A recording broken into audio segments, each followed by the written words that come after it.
Hey, it's Spain with Role Playing Public Radio. This is RPPR Actual Play, Savage Riffs, Symphony of the End, episode 17. And yeah, we've really done this 17 times. Yeah, well, we've done it 16 times. We're beginning the 17th time. Mother of God. Yeah, I guess you could say me saying this, we've done that 17 times. It's official now. Yeah. So we have 3 brave members of the Muse Squad here. Of course we do. But we're going to be undertaking a very special mission this time. This is Stetson's Revenge. Dear God. Yes, as we mentioned last time. The albatrosses have come home to roost. It's true. You need to rescue Stetson from Hades. Yes. Hell. So that he can continue to soar and soar and soar. Well, it's one of those assuage my guilt that's really fucking things. Like I can't even keep it up anymore. I gotta get this bird back. You gotta get the bird back. So we're going to heck. Yeah. You're having a whole character arc. So yeah, we have Chris playing our favorite ocean wizard, Cranberry Boghexer. Tom playing Steve. Captain Steve. And David playing 44. Yes. All right. So yeah, you know the routine at this point. First, we get vignettes before you jump to the mission at hand. So yeah, Steve, what do you want to do in your off time? Practice cooking more, or raise some money with the Ghost MMO, or I'm going to try my hand at the Ghost MMO. Okay, yeah. I'm going to introduce some new crafting. Oh, new crafting mechanics. Oh, yeah, cooking mechanics. Yeah. All right. Well, because ingredient gathering and cooking mechanics. Okay. Distilling mechanics, since I'm taking that up now. Okay. Yeah. You give me a cooking check. Yes. 14. Okay, so you are an expert at cooking, and you provide them a lot of guidelines on how to put crafting in the game. The problem is what you have is too advanced to introduce into a video game, to staple these mechanics onto a video game. I'm sorry, they're not ready for this cheese. Well, you can get some money because they can dumb it down quite a bit and add that, and you'll get some credits for that. I'll say 1,400 credits. But if you want to multiply it, you need to hire someone to help translate your cooking into game design. So you need to hire that most wretched of professions. You need to hire a game designer. So yeah, yeah, it's coming up my mouth. Yeah, and someone who can take these ideas and make it into something that can be playable. So and Baron Sombia, the dreaded form of fun 3. Oh no, Professor Petonius. Yes, yeah, Chris. What's a good name for a post-apocalyptic game designer? Delmo Huggins. Delmo Huggins. Delmo. DLMO. Delmo Huggins. Delmo Huggins. He sounds suspicious. All right. David, what is Delmo Huggins? Is he human, a cyborg, an alien, a magical being of some kind? Actually, he's not too powerful, whatever he is. They're game designers. They're harmless. Oh, yeah. I was actually leaning towards a failed juicer that... Oh, okay. After getting, detoxed, Genitive went all... A former juicer, okay. Yeah. Former juicer who went full cyber. Okay. So... his brain is functional, but everything else in him has been somewhat replaced. Okay, so he's kind of all right. He's a robot with a brain. Yeah, a robot with a brain. So kind of like who the bad guy was in RoboCop 2. Yeah, he just used to be. He used too much nuke. Yeah, he had too much gear, and he used to be known as the Kidney King. He would eat kidneys all the time as proof of his toughness, and people were surprised when we found out he was just using drugs. They're not just drugs, dude. He's a juicer. All right, so Delmo Huggins is the only game designer in the area who could craft these mechanics. But yeah, he's a bit of a prima donna. Nobody's been able to recruit him. For long periods of time. So yeah, going to have to appeal to him somehow. Yeah, and he's a brain in a robot body. So cooking. He's not he doesn't have a tongue anymore. Yeah. Well, but it's a brain. He can hallucinate the flavors. Okay, it's not impossible. All right. Perhaps in many ways, I'll need to explore the soul of cooking. Okay. You've tasted things in dreams before, right? Yeah. This brain can taste still. All right. So I'll need to work out a way to help him understand in a spiritual way. Okay, yeah. What's your approach to that? There's a subterranean river, cream gravy, probably underneath branches. No. This is all on Steve. Yeah. I'm not introducing anything else. We have Delmo Huggins. Yeah. How are you going to recruit Delmo Huggins? It doesn't have to be through cooking. It could be bribery, intimidation, blackmail, whatever. Like, Well, I'll need to find out about him before I approach. yeah, sure. He lives in the area. He lives in the Branson area. It's the hotbed. It's the tech bed of non-fascistic and demon ruled polities in the North America. Which is odd when you say it like that. But because there's most of the nations in North America are either are fascist and or demon led. So, bad. So. But what about the game, Ross? Yeah. Well, that is in Federation territory. But yeah. So he's in the area, so you can just meet with him.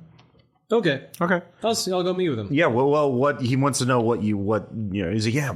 Hey, bro, what's going on? It's like, yes, my good sir. Yeah. Okay, I'm sorry, brain. Yeah. Like, yes, I explore many things in the world, like in this world. Mm-hmm. Foremost among those is the culinary arts. Okay. And I am trying to give this joy to haunted electronic beings. Whoa, cool. But I realized. Oh, you're talking about that ghost MMO. Indeed. Yeah, I've heard about that. I'm trying. I'd like to introduce. I know they have potions and they eat rations, but mechanically it just restores health. I want to impart flavors upon them. Okay. Imparting flavors to those who cannot physically taste. Oh, yeah. No, I could see. Yeah, a robust crafting system would be interesting. Yeah. No. Cool. Yeah. Roll persuade. All right, I'm not impossible. Or 7. He's interested. However, he says, "Yeah, I'd be happy to do it. Let's we could do a total revamp, call it Delmo Huggins Ghost MMO, and really put the brand on it. We really get a lot of ghosts that way. So I call it Huggins Craft. Huggins Craft, yeah. We'd have to check with them. Oh, World of Huggins. We're going to be changing. So why am I talking to you then? If you're not the decision, I thought you were the decision maker. Normally I would, but these are actual thinking souls. So either you make this. Either you're the big boss, you're the alpha, or you're not. I am just a soul trying to make the lives of some people better. So what you're saying is that you're just a soul whose intentions are good? Yes. And please don't let me be misunderstood. So you realize it's partially about money, but also about ego, right? Delmo wants this to be his thing, and from the Techno-Wizard Emmeline and the Necromancer Dominus that they're not going to want to put his name on it. So it's going to be a battle of egos. So you have to give Delmo something that'll assuage his need for ego. It's like we cannot fundamentally change the world, but this is going to be a brand new mechanic, which means in the parlance of games, there's going to have to be a trainer in the game that starts them off on the path. All right. Perhaps a roving master chef named after a brilliant game designer. Okay, give me another persuade check. Yeah. Possibly even a signature recipe that is named after Delmo's dish, Huggins Hassenpfeffer. 13. Okay, yeah, that's very good. All right, so with that, he accepts it, and you'll get 3,000 credits for your contributions as the two of you collaborate and make a robust crafting system. And ingredient gathering, crafting. Oh, yeah, flavor mechanics, time, like a little mini game for timing it. So the ghosts can actually taste. Oh, yeah, it's pretty cool. And by God, the healing potions shall no longer be hairy poop water. Yeah, that's revolutionary. Some people think you've gone overboard. The health potions are going to be tasty. All right. Deal with that. Not sure if we could deal with that one. So we'll do you last, Cranberry, because your thing will go into the thing. But 44, what are you doing in your downtime? Well, I'm actually going to do something responsible for a change. Okay. So I know that there is that escort mission to Phase World. Mm-hmm. And under the cover of that, because I know that if I ask around for certain bits of information here within, Castle Refuge, people get a little bit crazy. But I also know what my good friend Cranberry is up to. Mm-hmm. So I am going to be scouring parts of Phase World to see if I can find our Virgil. Basically find somebody who has made a map of the abyss. Okay. Yeah. How do you want to do that? A combination of just, shopping montage, going to all of the shady little stores in the back, meeting somebody. Is there a streetwise skill, or what do you... I don't believe that there is. Okay, Will you accept either occult or knowledge? Occult. We got a 4, 6.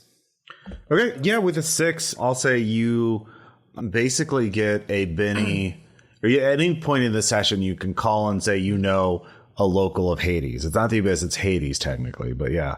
There's also Dival, which is a separate dimension of hell, but whatever. Yeah, that's a separate book. I only had time to read one Rift's book for this. And whoa, yeah. Dude.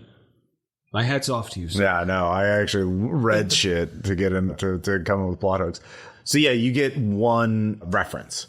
Okay. So you can call it in at any time. You say, "Oh, I know a guy that can help us with this." So perfect. But yeah, so Cranberry, where does Cranberry sleep? And do you in a regular room or in a regular room? Yeah. Okay, yeah. He sleeps in a bush.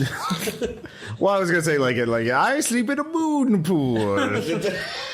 In a cave. I mean, I get weird, but I'm missing my fucking bird. Yeah.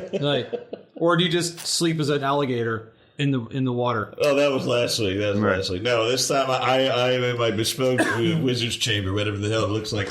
And what does it look like? There's a huge ornate portal carved of wood. It's center of pure onyx, through which I can see my reflection, but only I, with my wizard's eye, can peer past it and communicate, mainly with mother and mother. Okay, yeah. And I recently acquired this on my roundabouts. I picked up an old big-mouthed billy bass, and I have attached onto it a crude beak resembling that of an albatross. And I'm currently teaching it to sing. Or it's teaching me to sing, actually. It's only just one song. Oh, yeah, that's great. So you're sleeping at night. So the madness is setting in pretty hard. Oh, yeah. So you're sleeping at night, and when you're suddenly awoken with a cold sweat and you feel a chill up your spine, and you look and you see that, animatronic albatross, mounted on the wall, and its eyes glow red. And it looks to you. You dearest of me. Cranberry, my soul is in peril. Seek me out at Chakra, the city in the plane of torment in Hades, or I shall be lost forever. Shocked? I was there 2 years ago. Well, yes, they remember you. I don't know how to respond to that. That was the game master, not Stetson. There's a certain succubus that still remembers you. Well, I feel my heart flutter upon hearing certainly not the exact same voice of my feathered friend, but certainly close enough. The distortion is enough to make me feel slightly nauseous, and it even ramps up the guilt even further. I leap from my bed and I cup the fish bird's face in my palms, and I beg it for more information, please. Seek out Waylard, the merchant. Just making names up. No, that's actually canon. That's in the fucking book. Okay. Oh, yeah. This is the guy who came up with Delmo Huggins. Yeah. You did do that. Yeah, Waylard the merchant. For I am employed by him, but I am being corrupted. I cannot speak further. And it just stops suddenly. All right, I rip the fish off the wall, take the masonry with it, and I tuck it under my arm and say, "We're getting my bird back. We're going to the city of brass." Okay. Yep. We may have a mission. Ragnar Thunderaxe is like, now you get no mission this week. It's like, okay. Good. Okay, actually, is it cool if we go to where are we going? The City of Brass. We've been authorized for a filler episode. Oh, Shakrod, the City of Brass. Yes, I know. Yes, he wants us to go there. Oh, I've never been. Is it dangerous? Is it, well, As hell. Yeah. While you're there, actually, if you just scout out as much information about the city as you can, that'd be great. Certainly. First-hand report would be great. In fact, I'll count that as your mission. Yeah. You got it, sir. Roy can scout out hell and come back. We'll return with our ships heaped high with spice and tales of exotic events upon our tongues. Grandma, we get to go try to map out hell today. Yeah. She's like, oh, look at you. Like, I'm going to hell for the first time. Well. Talk to me when you get back. Yeah. Damn, Grandma's tough. You have no fucking idea. Apparently not. Yeah. She had your mother. So I'm hearing is that we have to go to hell and back to make your grandma happy. So That's possible. yeah, you've been looking into this a little bit already, Cranberry, and so you have to go to the St. Louis Arch to get to the border of hell, and from there you need to negotiate with the captain of a Soul Eater. A Soul Eater is a massive ship that takes people and demons primarily to hell. Now you can give me the cult roll to see what else you know. Okie dokie. Okay. 5. Okay, with a 5, you know that normally either there's demons and then there's slaves. Are only anything that is not a demon is treated as a slave, or and if there's no master nearby, then they're an escaped slave, and so they're free. So you think there would be ways to figure out how to disguise yourself as demons, or do something in order to get on board the ship without being attacked. And Would a disguise spell help? Because that's what I got. No, it would last too long. That you don't have enough PPE to keep all three of you disguised the entire Not time. enough PP. Boy, that's a recurring theme in my life. Jesus. Out of character, I just read a news story about how someone, some journalist or someone was scammed out of their credit card and passport by like, hey, sexy. Oh, yeah, I bet your penis is bigger than your credit card. Can you take a photo and show? Shit, Yeah. God damn it. Oh, I bet it's bigger than your passport page. Wow. Yeah. Can you send me a photo? Like, yeah. Man, women are brilliant. There are some people out here that are just begging to get stuff stolen from them. Like, Yeah. That is how you get your identity swiped in. It's like, oh, she seemed trustworthy. Yeah, I sent it to Caleb, and he makes these masterful schemes in Delta Green and Nice Black Agents. He's like, God damn it, why do I put so much work into these things? God, it's so much easier than yeah. Anyway, so you can go to the St. Louis Arch area. It's not too far away. You're in Branson, it's St. Louis. It's 4 or 5 hours by hover truck. And scout around and get really good ways to disguise yourself or summon some sort of nefarious spirit, magical being to get firsthand information. Of course, if you want to call in your guy now, you could, but you could hold on to it for other problems later on. So I feel like holding on to it for now. Okay. Yeah. Just because, why waste it on the first problem we run into when we've got other ways that we could resolve it? That's true. So It's close to home. yeah. So Well, yeah. since disguises out the board, I guess we're just going to shrink. We're just going to be tiny. They can't find us.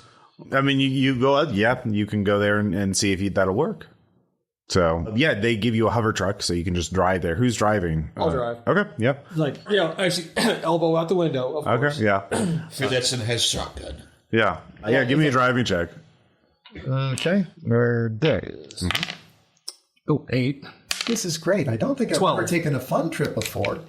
This is the first time I get to break out an Acapulco shirt. So By the way, so your bird's in this thing. Well, no. It talked to me last night, and I was not stoned. Wasn't drinking. It was totally real. It was super demon like. You smell. It smells like brimstone in there. Okay, so like it totally happened, and then it starts like singing like "Shake It Up, Baby" now, or whatever those fucking things. Like silence, it speaks. I whip my hair back and forth. I make my hair back and forth. Yeah. Actually, I'm just gonna just move the rear view towards him and just like. But don't worry. Yes, this is the whole reason we're going to the City of Brass. Like, oh, well, I've never been to hell before. This will be fun. So yeah, with a 12, you're able to avoid detection. You drive under the trees, use them as cover because there's flying demons around as you get close to St. Louis. St. Louis is just, ruins and Except for the arch. For the arch, which is magical and indestructible now. And because of course it is. yeah, and there's just portals constantly opening and closing and things coming in and out. You can hear battles as, horrific monsters fight each other in the skies above and the ground around you. So yeah. At some point. So much like St. Louis of today. Hey-o. Like, I am going to stop at some point and just like take a picture, like look at some flying demons. Yeah, you get plenty. Yeah, you do have to scout. So, but Dude, I do want to request like one piece of equipment. Sure. Like the Rift's super high tech equivalent of a GoPro. Okay, yeah. You can have that on your armor.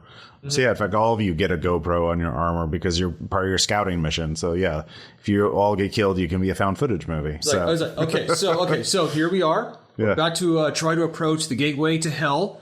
I think everyone's doing good. I mean, you're hard to tell sometimes. Oh, yeah. I mean, just you have the look of madness about you always. It's an acquired taste. Like, what does it taste like? It's Smarties. It tastes like Smarties, really. I've heard about them. All right, so Tom, give me a good like a real minor demon, like a little guy of a demon. Imp. Name. Oh, Bloodspot. Bloodspot. All right, cool. Yeah, all right. Because he's a blood red imp.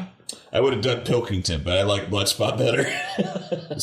We're saving Mr. Pilkington for later. So as you're driving the truck closer and closer to the arch, using the ruins as cover, knowing eventually you're going to have to ditch the truck, you see in the street a small, hunched over figure dragging an enormous arm, like an arm the size of your torso. This little monstrous little guy is dragging it, and he's just.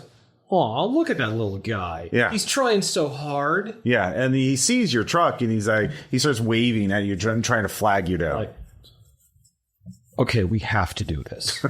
I'll pull up next to him, like, hey there. Where are you headed? Where are you headed? Hey, do you want to make a pact? It's a real small one. I'll you help me transport this, and you're probably trying to go to hell. Like, Like, go on. Yeah, good. I can help you get to hell. So you're saying you need a ride to hell? No. I need you to help me pick this up and put it in your truck and carry it to the meat shelf, which is an adjacent to hell. It's sort of like I can explain on the way. Hi, my name is Bloodspot. I'm Steve. Hi, Steve. This is Cranberry. Hi, Cranberry. Hello. And 44. Nice to meet you. Hi, yeah, it's nice to meet you. All right, hold on to the arm for a second. Well, I just lift the arm up. Oh, you're a strong guy. Good. Yeah. I figured great. Is that going to be you lifting it or me? Yeah. So you put the arm. Actually, you know what? I'm going to It twitches as you pick it up. Is this thing still alive? I don't think. No. Because I'll flick it a couple of times. It twitches a little bit. Okay. You're going to share the front seat with the. You can put it back in the. It's a truck. With it, you'll go blind. Yeah. You can put it in the back. It's fine. It's not. I was like, well, okay. It's like, well, right now you have to take shotgun. Yeah. All right. Here, move this to the back. Oh, got it. Yeah. So.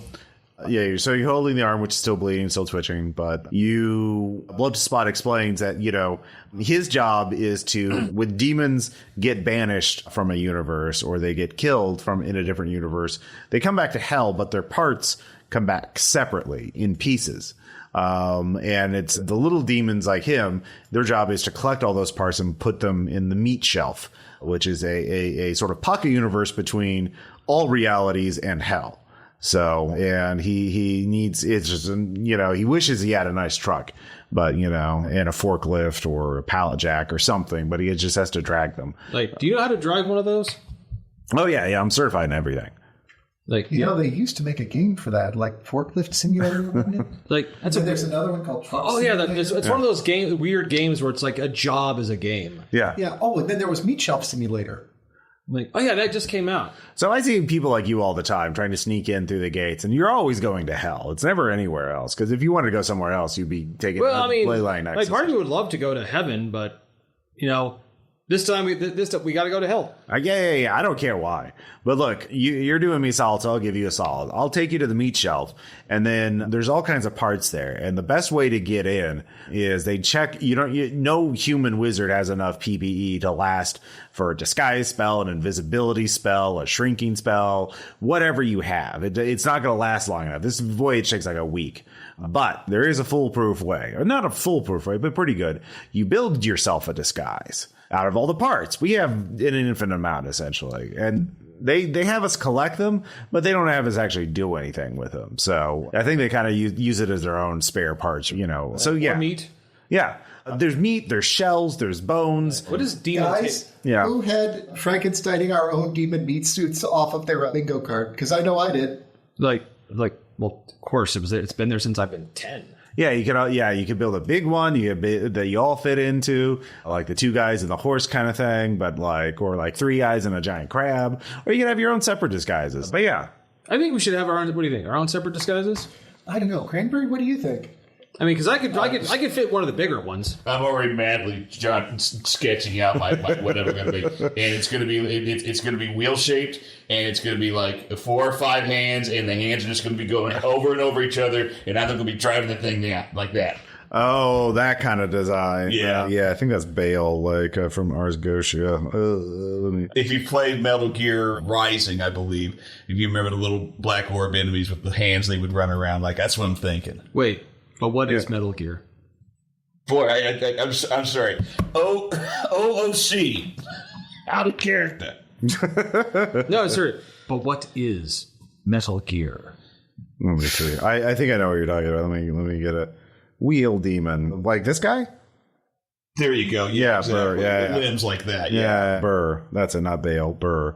Buer. For those at home, look up Ars Goetia Burr.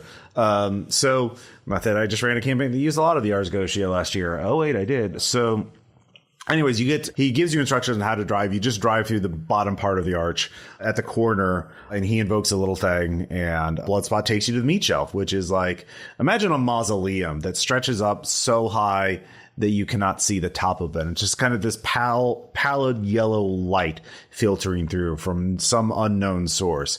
And it's kind of misty in there. And it's cold, of course, but not freezing, but cold enough to be unpleasant. Yes. And there's just lots of little demonic little guys just dragging bits and pieces of demons. It's not torment here. In this realm, it's just annoying. Yeah, and there's just infinite little alcoves, little shelves that they stuff little parts into. And there's a big pile at the bottom. In fact, you can't even see the floor. There's so many parts. You're going to have to walk on this like a carpet. Like a swamp, like a bog of demon parts. And yeah, so it doesn't smell bad. There, you notice there's little incense burners. Guys, yeah, bog of demon parts. Band name? At the very least, a single. Yeah. Oh yeah. No, we should get on that. So Bloodspot says, "Look, if you're going to hell, you're not going to need this truck for a while. So if you come back, I'll give you the truck back. But until then, I'll just use it. How's that for payment?" Well, the truck doesn't belong to me, but okay. But shut down that escape. But yeah. I'm in charge of it until we get back. So. I would say you're free to use it. All right, yeah. But I think it goes without saying that when we get back and you don't give it up, I'll do something terrible. Well, I mean, it's St. Louis is a pretty dangerous area. I'll try my best, but it's probably going to take some damage. But I mean, you give it back. That's all. Yeah, I'll give it back. But if it gets blown up, I can't. I'm a little guy. I can't really do a lot. Well, yeah. Just try real hard not to blow it up. Okay, yeah. No, I need it. A couple of scratches and dings we understand. By the way, where do you want me to park this giant arm? Arm storage is... No. It's kind of just... Everyone has got their own violence system. At this point, just... Here, that one's mostly empty, so just shove it in there. Okay. Yeah. Just ride it like a snake, right? Just sit on it, grab the pinky and the thumb, and just drive it like a snake. It's like Tears of the Kingdom. You just get on things and drive them. I'm just carrying it overhead. Actually, you're going to have to hook a battery up to get it moving that fast. By the way, Can't forget this. Yeah. Grab the fish. Oh yeah. Yeah. That's gonna be the I'm like that's gonna be like my hood ornament. Yes, that's what it is. That's why I brought it along. My fish bird is my hood ornament. There we go.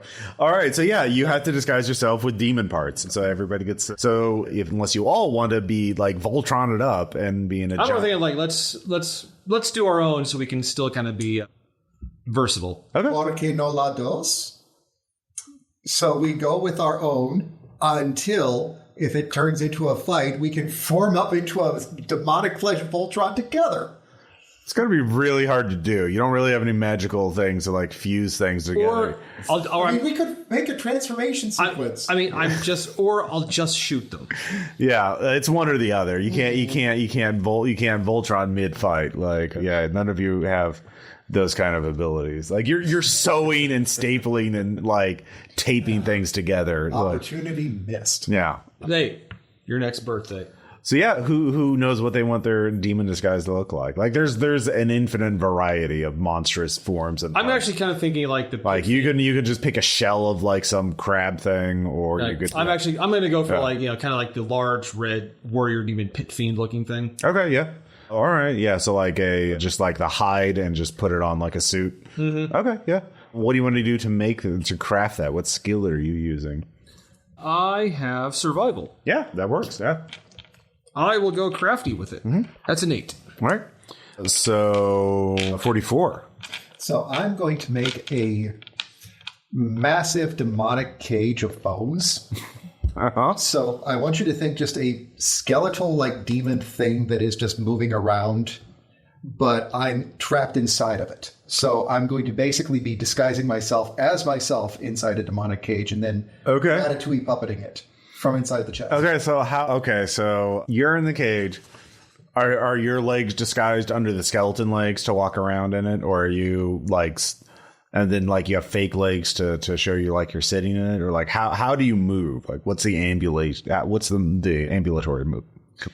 I'm gonna just stick my legs in. Okay. All right. Yeah. Do you have survival? Do you have some other skill you want to use for that? I do not have survival, but I do have healing, and this is an alternate version of surgery, I think. Yeah. So that is D8 and D6. So that is going to be a 7 because I've got an edge. Okay. What edge is that? Healer.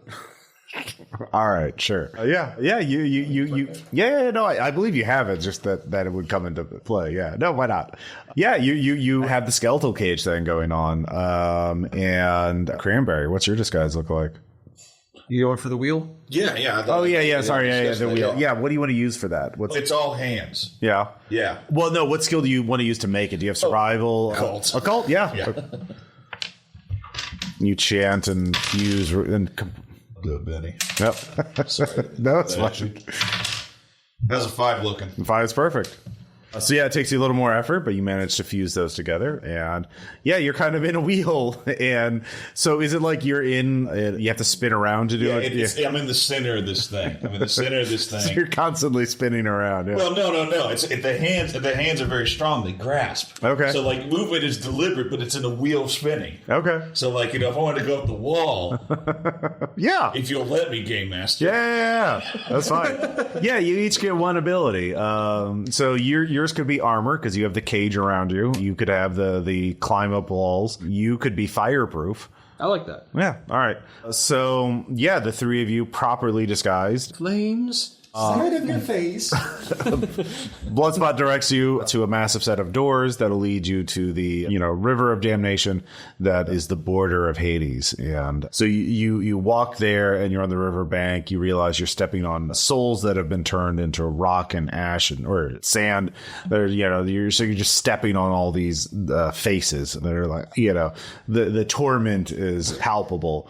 But this emerging from the fog on the water, on these blackened waters, is the Soul Eater, which is made entirely out of demon bone. And on it is one of the ferrymen of not Charon, but, one of many skeletal demons. It's a union. It's a union. Yeah, exactly. A guild, really. Actually, yeah, not a union, a guild. Like, it's very medieval here.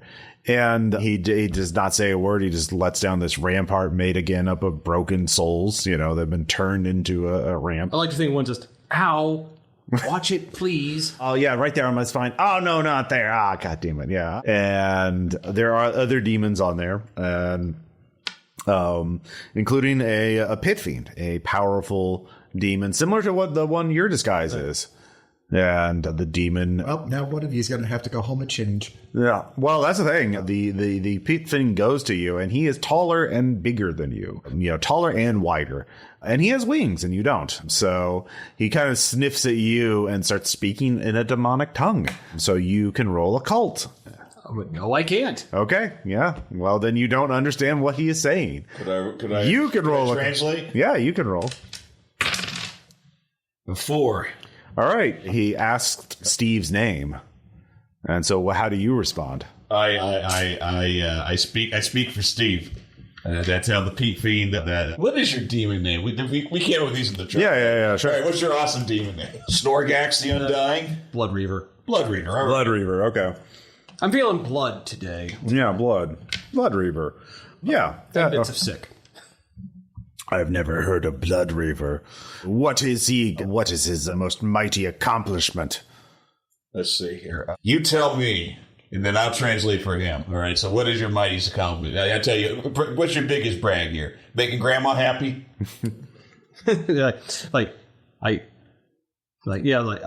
gonna give I'm trying to think, guys. Like some kind of nick, like fearful nickname my grandmother's enemies gave her back in the day. Like okay, what's a battle your grandmother won? Name a battle your grandmother won. Went down in history. Everyone knows Steve's grandma. Yeah. From this battle, the battle of the Battle of the Crimson Lake. All right, Battle of the Crimson Lake. I mentioned this to the pit fiend, and is he impressed? What did he do at the Battle of the Crimson Lake? What did you do? It's my grandmother. She is. We're going to be saying you're doing this shit. I was like, I guess in that case, she was credited with the death of an entire battalion. He had slew an entire battalion effortlessly, I would say. And the lake wasn't crimson when the battle started. It was when it ended. There, you see, he made her lake red. Does he use what? I do not see something capable of slaying a battalion here. What manner of destruction did he wreak upon them? How did he reap those souls? He had an onyx greatsword the size of double your size, and cruelly, unfairly, and shittily, the opposing forces sundered this weapon in the final hours. It was the only thing that stopped him from absolutely fucking them up. It's like, so I finished with my bare hands. There, you see? Ah, so he can fight unarmed. Of course. We have to down here. We fight dirty. We is there do. any other way to fight? Well, I also I have no idea what the fuck they're saying. I would like to see a demonstration of Blood Reaver's talent. We have many hours to pass before we shall reach the shores of Hades. All right, fine. We got to impress this guy. He wants you to fight him. What do? You want to drink him on the table? What?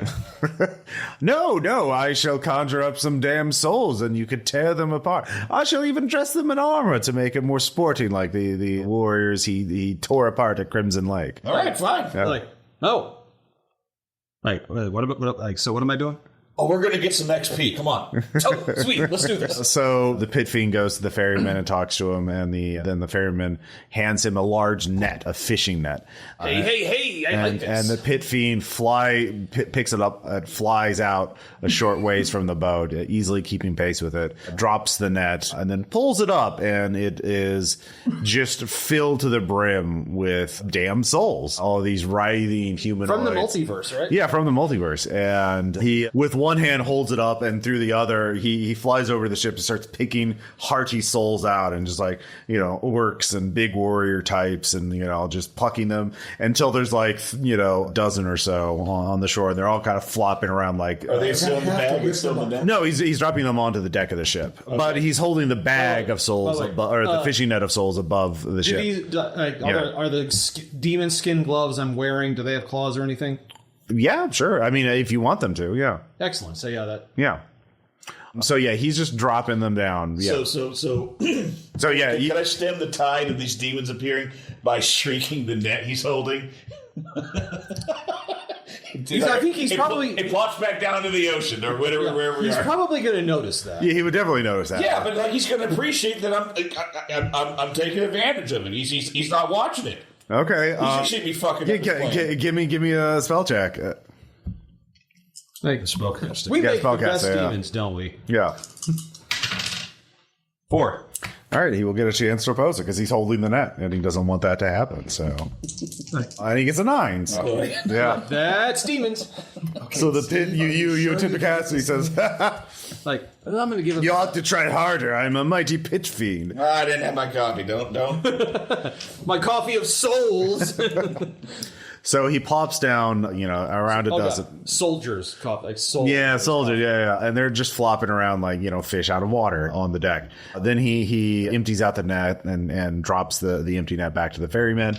And then he goes to them and starts standing each of them up. And as he stands them up, he just says a few mystic words, and suddenly plate mail appears on them. And he hands each of them a simple sword or spear.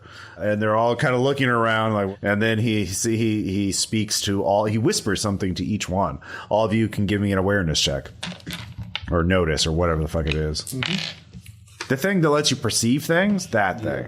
I have experienced the sensation of sight. 5. 4. Well, this is hearing.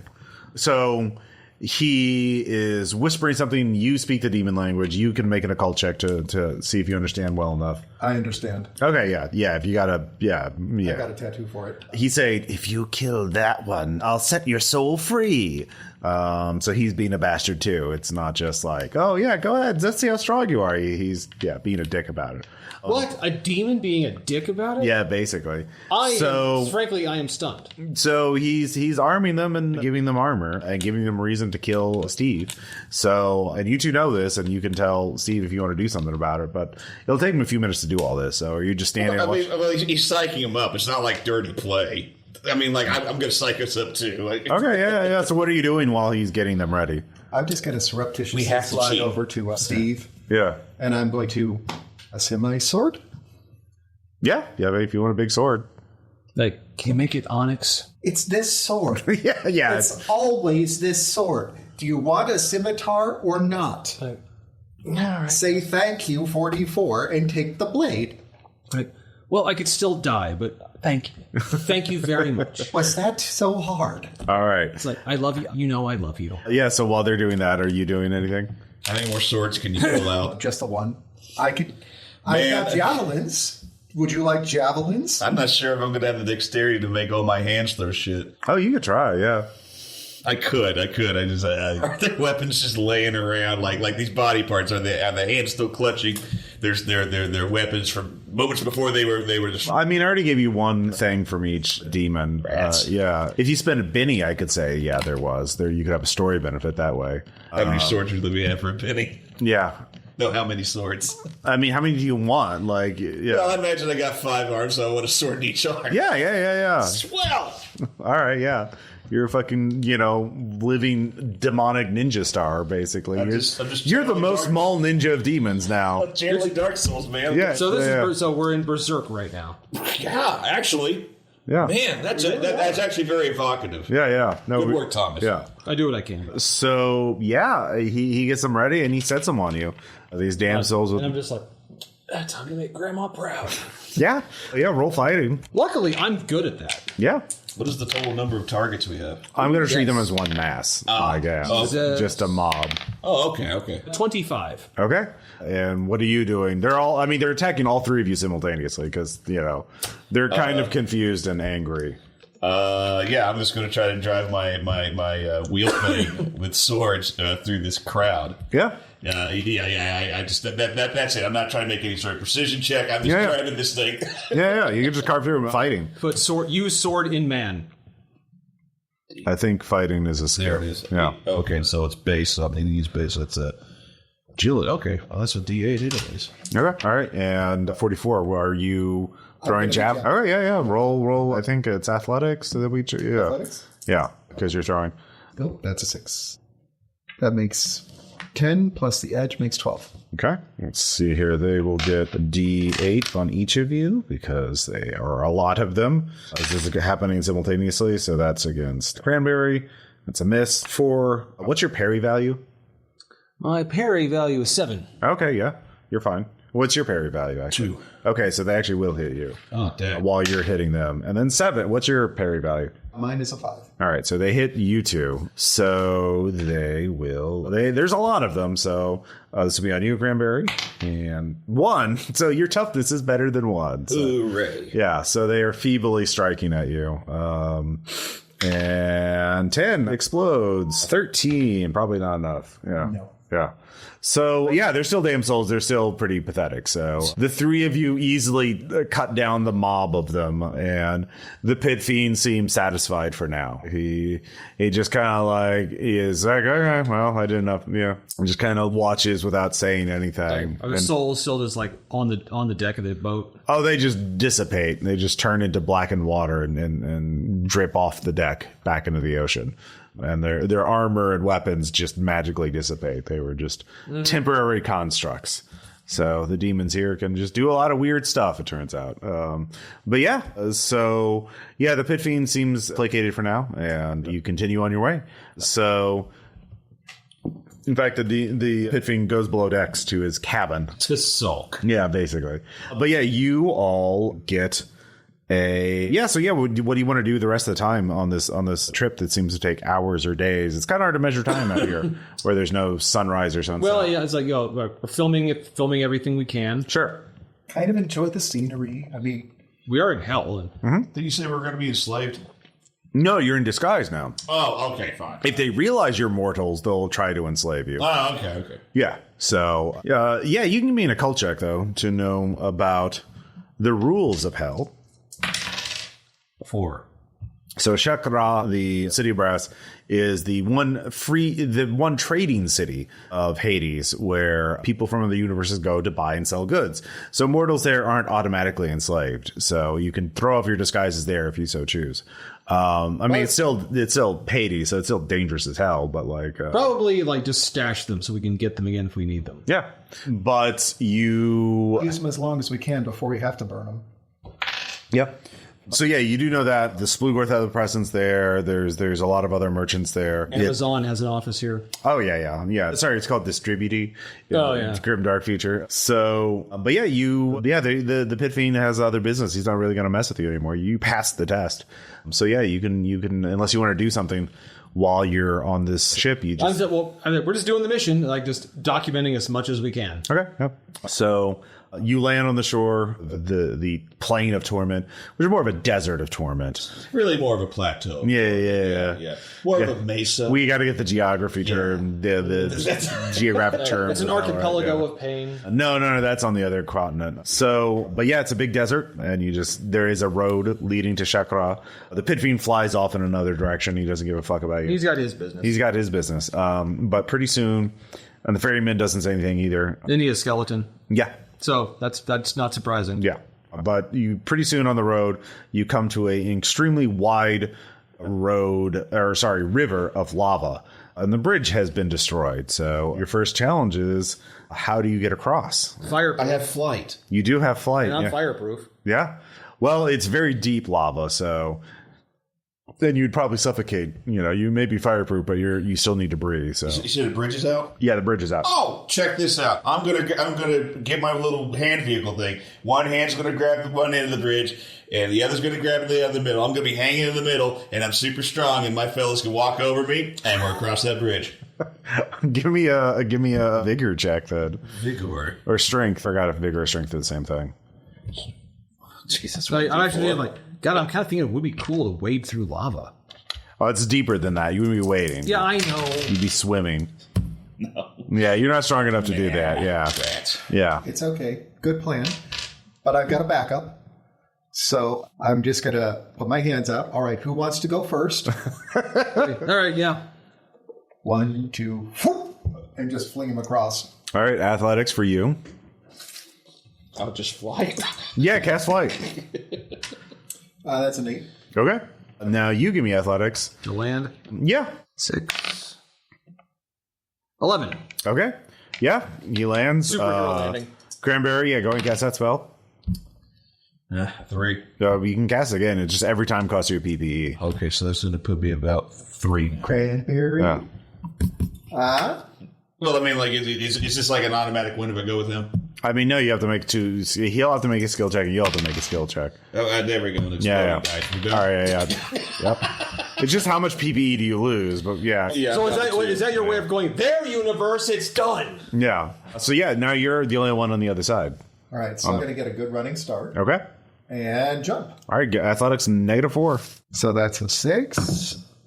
That's a 5. So that makes 11 plus 2, 13 minus 4 is 9. Yeah, that's enough. Superhero landing too. Why not? So you continue on, and you. They're like, lava don't bother us. Who's leading the way? Because now you're getting to where the path is covered over with sand, so it's very hard to someone's got to navigate. Stream, you're the captain. I know, I just like... There is a navigate skill, I think, right? Navigation. No. That's I have to write it survival, down. I think. Okay, yeah, survival. All right, I'll take point. Okay. Survival? Yeah. -2. You're in another dimension you're not familiar with. So how about, you said how much, -2? Mm-hmm. That is a 12. Okay. So you continue on the same path, the same vector towards, you hope, is going to be Shakra. But I don't know if there are road signs. yeah, they're not. They've been torn down at this point. But with your excellent roll, you know that a storm is coming up, like a dust storm or something. More of an ash storm. But the only cover as you're passing through this is you see off to the side, about a mile off course, the gleaming white. And so you could either try and hope to outrace the storm, or you could try and take cover whatever that white area was. You just saw a peak of white over the dune, so like you don't. Yeah, let's take cover. Like, I'm not, I got environmental protection. Would that help us in the desert? Unless you get buried. they're like, all right, let's make for that. All right. Yeah. So you head there and you can see it's a boneyard, but not just any boneyard. These skeletons are enormous, building-sized skeletons, human and monstrous. Rib cages forming like, shaded areas. And yeah. Remember when my grandmother mentioned something of the Colossus Archipelago long ago. I'm going to grab a couple of scapula, the really big ones, and just... Yeah, you can give me a survival. Yeah, give me another. Let's make a shelter. No, you got a 12, so that's enough to you start reinforcing your position. Yeah, I'm gonna make a shelter. But as you're doing that, a group approaches the boneyard, and you can see there is a group, 2 demons, or actually 3 demons. They're like monstrous hound-like demons, but humanoid. And they are escorting a bunch of mortal slaves, damned soul. Well, you're actually living. They're not dead and damned souls. They were actually humans that were captured in other worlds and taken here. And they are, taking shelter in it. And they see the 3 of you and they're like, but, they kind of go off to their side of the giant skeleton to take shelter from the storm. But they don't talk to you, but they're not attacking you. But they're clearly very wary of you. So, but these enslaved mortals are just, weeping. They look, humans and elves. They look like they're from, you can give me knowledge checks. Common knowledge? Yeah. I don't know who they are. Okay. 5. All right. 3. So Cranberry, you know that they're not from Rifts. They're from one of the worlds that would be described as a fantasy world by our standards, a realm of high magic, very low technology. And, ever since the Rifts happened on Earth, there's been a lot more travel between dimensions in general, at least for every dimension that's been accessible to Earth. So there's been a lot more raiding and enslaving as people from, the more violent, dark universes just go to all the peaceful universes. And so, they're there. You can either wait out the storm or you can do something about it. Yeah. Do we have impetus to help these people? If we weren't in hell, I'd probably be doing it, saying we attack them immediately. But if we kill them and free them, we're going to have them. There's that. We'll have to take care of them, and they'll hear that and where they're being taken. They're going to hear that they'll have their slaves anywhere. They're going to come looking for them. They're going to give us trouble. Well, to be fair, though, this is how kill or be killed is kind of the mentality we already saw on the boat. So if they lose their slaves because we were able to kill them, then they really weren't their slaves to begin with, now weren't they? But on the other hand, you're right. We would be stranding all of those poor It's like 6. Yeah, humans and elves. humans and elves here in hell. There's no reason for us to take on this extra responsibility. No, well, maybe when we're further along in the mission, we can go back for them somehow. Well, you don't know where they're going. I know, but we can maybe track them down. But Okay. right now we're in the middle of hell, in the middle of a mission, and we don't need if we take them along, they're going to slow us down and they're going to wonder what we're doing with them. I mean, you can. Isn't there I forgot. Is there like an empathy skill? I'm thinking. No, it's probably just notice. Yeah. Yeah, you can give me a notice check to figure out what they know, if that's something you're interested in. That's 4, 5. Yeah, I mean, these people are very, they have no idea what you're doing, or they don't speak a language. Like, you'd have to use 44's magical powers to talk to them. So they're not going to know anything. They're going to be pretty naive about things. The captives are. Can we tell if any of them seems magically inclined? Like, did they take a magic slave? Because if one of these guys has our exit strategy, an alternative exit strategy, another way home, then maybe. But otherwise, no. You'd have to. I mean, that would be none of you, if you had your Psy Stalker here, Vance, you'd be able to tell. But yeah, they only you only detect magic with the detect magic shit of I think the Ocean Wizard. Can you detect magic automatically? Is that on one of your abilities? I'm not noticing that. No. Okay, yeah. I know some Leyland Walker. Master of Magic. That's they'll let you cast spells. Yeah, some spellcasting character classes can detect magic automatically. Psy Stalkers can detect magic automatically, but I don't think any of your characters can. So yeah, so you'd have to talk to them. I am completely unmagical. Yeah, so you'd have to talk to them My vote is that we wait out the storm. We continue our mission. That's basically. But wherever you guys go, with this, okay. Yeah, so you wait out the storm, and the 3 Alu demons, they're called Alu demons, they're little, wolf demon guys, take off in another direction. And it's time we do as well. Yeah. So you head back on the path to Shekra, and one more survival check. That'll get us there.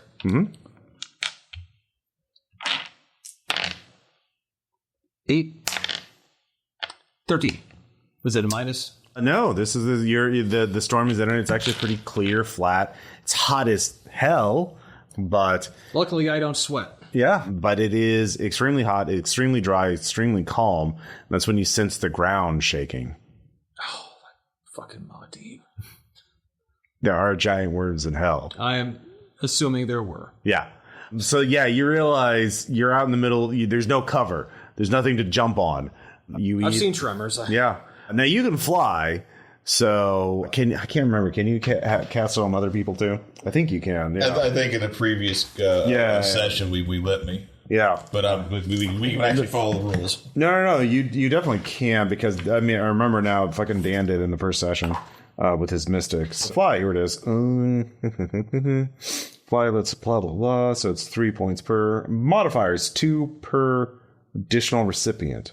So it costs you 7 to cast it on all. Yeah. Did we use that opportunity? Could we have used that opportunity to rest? You haven't really had an opportunity to rest yet, and yeah, you don't know when you'll be able to. You definitely can't So yeah, here's the thing: the giant worm is approaching. It's coming your way. It's underground, but it's definitely going to surface to fucking try and eat you all. So, but with your great survival check, there's 2 options on here. Oh, tell me. Well, one is obviously have Cranberry cast flight on all of you, and just hope your magic lasts longer than the worm is trying to chase after you. The other option is to try to jump on the worm, and it's a big thing, and maybe you set off something to attract its attention, and then sneak away from it so it grabs the thing, the whatever you're using to distract it, and then you jump and you ride the worm for a while. So well, as far as the flight thing, I only have 2 PPE left, guys. We are riding the worm. Okay. Yeah. So, yeah, you haven't had a chance to sleep. Yeah, hell's been pretty dangerous. All right.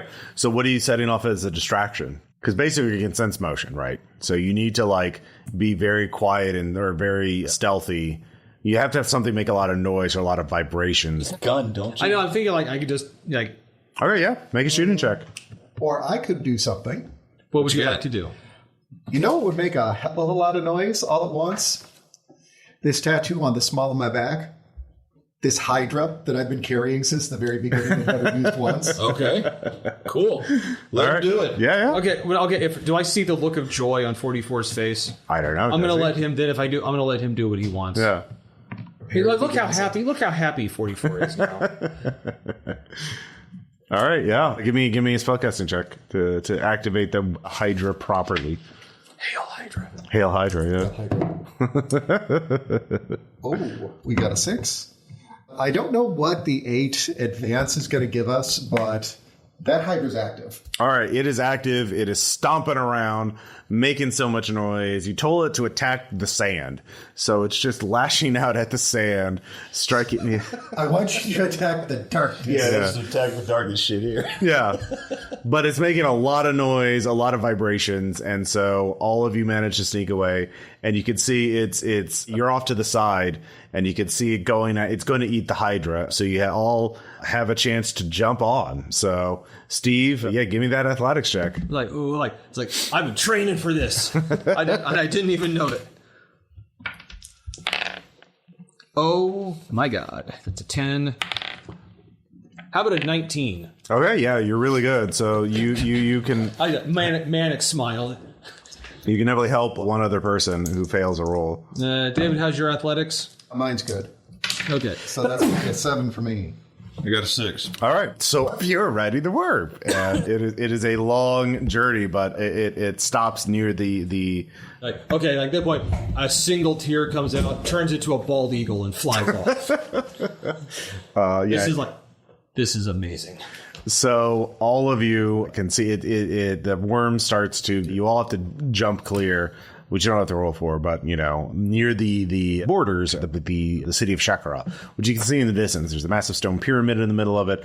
There's lots of brass buildings and caravans coming in and out. There's flying demons all over, gargoyles and pit fiends, and balrogs, and yeah, it's a hive of demonic activity. You can sense A hive of scum and villainy. it's different. The air just is tinged with greed and lust for power and blood and money and it's the sins of commerce personified For some reason. Sure, yeah, all right, yeah. There's gluttony, to consume and to buy and to process. These feelings are all heightened just by going near this city, and as you go in, you can see there's auctions for cursed artifacts. And not just magical things, but also technological things too. And there's, slaves in chains and damned souls being tortured for amusement. Yeah. Character question. Do these people take credits or do we have to barter with more? Oh, give me an occult check. And there's also billboards. There's billboards for Dow Chemical. There is a local currency called Modius, or a mod, and there is a conversion rate between credits and mods. Modius is a demon lord, so they named it after one of the demon lords ruling Hades. And ever since the Rifts on Earth opened up, they decided they would start trading and have an economy. So yeah, Modius, mods. So yeah, you'd have to go to Little Splinter, which is the Splugorth quarters, because that's where you get your currency converted from credits to mods. Presuming that we want to buy something. Do we want to go shopping, boys? I mean, there is the lost sigil of Basiphat over there, but no. We promised. Mission first, fun later. Possibly even the amulet of Yendor. Yeah. Oh, no. Well, yeah, I mean, you're all exhausted. You're almost out of PPE, and you're all feeling you're all fatigued at this point, just going through the fucking deserts. I find a humble apothecary who has an incredible concoction that restores all my PPE. How much does he want? All of your credits. Damn. Yeah. Or you can give me a intimidation check to barter with him. Intimidation, you said? Intimidation. Is there a lovely inn that we could stay at? Sure, there are many inns. Oof, boy. Yeah, they want all your credits. Yeah. All right, well, let's go. Let's go exchange some credits. Yeah, you go there. There's a Splugorth High Lord, a spindly, gray-skinned alien guy with loads of symbiotes all over him. Although he has a big robe, he's like, I definitely don't have symbiotes. They're illegal here. But no, how are you, gentlemen? Well enough. You want anything illegal? Well, there's like, oh, the day is young. Yeah. No, I think we want that most elusive of fruits. Completely legal goods. You're so jaded, you've come back around. Yes. Done a 360, yes. Yeah, one person give me a persuasion check to barter a good Who's deal. the best persuade? Dave, what You about can be. You'll be our talker. Yes. I've got a D6, and I've also got a penny for it. Or Well- penny and edge. You better do it then. All right. Yeah, I'm a D6. I'm on persuasion. So that one is a 1, but that one is a 4. So that's a total of 6. Okay, you get, how much credits overall do you want to convert? How much do we want to convert? Yeah. I'll take the 3,000 I got from my. Okay. So that's 3,000. Well, you're just bartering for all three of you at this point. So, yeah. Yeah, I'll trade 15. All right, so that's 4,500. 3,000. Okay. So, well, yeah, you lose 20% value. So you have the same amount in mods now. So like 3,000 becomes 2,400 or So, yeah, just mark that down. Tom, did you get it? I did. All right. I got 3,000. No, you don't. What do I have? You lost 20%. Okay, so You'll need to multiply the number 3,000 Yes, I know. by 0.8. Yeah. it's time to do math. There you go. So mark that down. So yeah, that's how much you have in credits. I'll keep prices the same for the sake of expediency. So 2,400. Yeah. So you have enough for an inn is 500 a night, but all three of you can cram in one room. Yeah, can we get something nicer for a little more? Sure, you can spend up to 10 grand a night. Let's just do. Okay, I will do. What are the benefits of spending more money? Other than a role playing. Hey, when are we ever going to come back here? Let's. Yeah. For the pure role play, it's not just about numbers, Chris. Okay, how about okay? It's role play with ROLE, not ROLL. Yeah. Okay, so I'll do 800. All right. Yeah. You get a better room for. Yeah. They have many different styles. They're all evil in some way. So what kind of room are you looking for? Do you want me to describe one? No. Sweets. Hedonistic Roman Imperial Palace.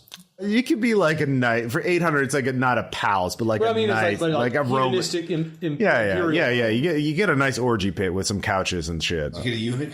Well, that's extra. That's extra 200. Yeah. You want to? Do you want to splurge for the eunuch?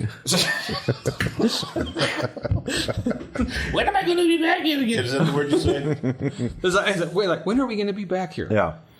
Yeah. I mean, maybe when you die, Like, I walk in there and I throw a towel at the eunuch. Bathe me. Yes, my lord. You get a Roman style room with couches and like a Caligula style room.